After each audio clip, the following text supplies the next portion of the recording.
आपको scam 1992 series याद है? उसमें श्रेया धनवंतरी ने किसका रोल निभाया था? ये वही है जिनके एक ट्वीट के बाद अडानी ग्रुप के श्रेयस धड़ाम हो गए थे। वो नाम है सुचेता दलाल। बहुत नामी पत्रकार हैं। सुचेता दलाल देश की बेहतरीन बिजनेस, फाइनेंशियल और इन्वेस्टिगेटिव जर्नलिस्ट में से एक है। फाइनेंशियल जर्नलिज्म की फील्ड में सुचेता को 35 साल से भी ज्यादा समय हो चुका है। सुचेता के पेरेंट्स डॉक्टर थे, लेकिन उन्होंने इस फील्ड को नहीं चुना। कर्नाटक यूनिवर्सिटी में बीएससी करने के बाद उन्होंने मुंबई से लॉ की डिग्री हासिल की और साल 1984 में मारी खबरों की दुनिया में एंट्री। सबसे पहले Mumbai based Fortune India financial media company में काम किया। इसके बाद बिजनेस स्टैंडर्ड्स में काम किया। फिर टाइम्स ऑफ इंडिया को ज्वाइन किया, जहां वो फाइनेंशियल एडिटर थी। इसके बाद 1998 में इंडियन एक्सप्रेस को ज्वाइन किया। सुचेता ने बिजनेस जर्नलिज्म की दुनिया में उस वक्त एंट्री ली थी जब इसे ज्यादा तवज्जो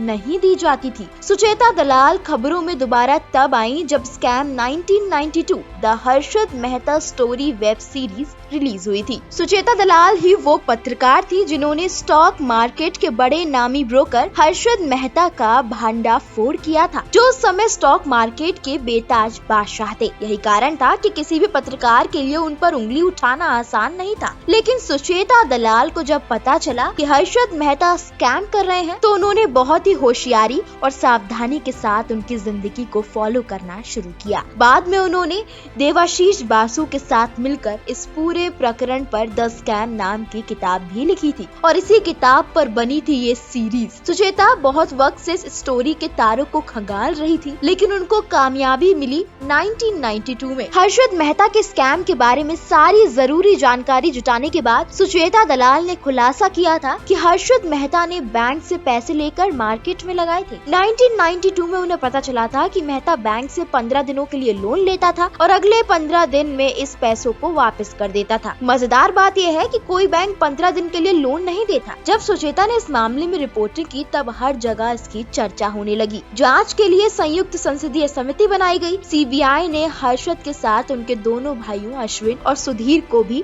गिरफ्तार कर लिया। सुचेता दलाल ने हर्षद मेहता स्कैम के अलावा भी कई और घोटालों का पर्दाफाश किया है। इनमें Ketan Parekh scam, CR Bhansali scam, Enron scam, IDBI scam शामिल है। अपने काम के दौरान सुचेता दलाल को कई बार धमकी भरे कॉल और मेल भी आए, लेकिन वह इसकी परवाह किए बिना सच को दुनिया के सामने लेकर आती रही है। दोस्तों, आपको कैसी लगी सुचेता दलाल की इंस्पायरिंग स्टोरी? हमें कमेंट करके जरूर बताएं।